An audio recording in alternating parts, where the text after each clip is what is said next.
Hi, how are you? Wabunifu. This is Francis from Bunifu Branding. And I want us to discuss something very interesting. And how do you keep someone's life alive? And how do you keep business alive? So today I want to talk about life. Yeah. You see those pulse that ICU, you find in ICU, doctors try to contain someone's life as they monitor those pulse, those things, and they can tell whether those things, as they are bigger or as they flatten, they're able to tell whether you're doing well or you're not doing well.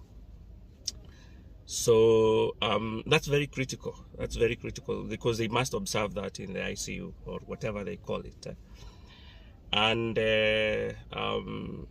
also in business, there are pulse. You need to check whether your business has those, or it's flattening before it goes down. You remember those things that we are studying in business classes? So the curve,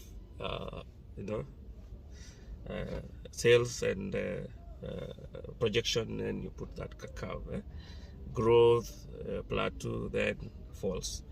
So what keeps that business pulse going or steady is very important. And that's why they say marketers and doctors have a close understanding of their patients, because marketers are busy resuscitating or managing life, business life.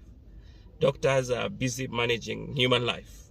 And that's why for those of us who studied branding and marketing and sales, we were told you have to understand the psychology, the mind of the mind. You have to do something called neuromarketing. Like doctors do neurosurgery. All that is just studying the mind. And I think, yeah. So you have to understand the psychology of your patient. And for us who are in business, the psychology of the buyer. And that's why we have to understand the sales process.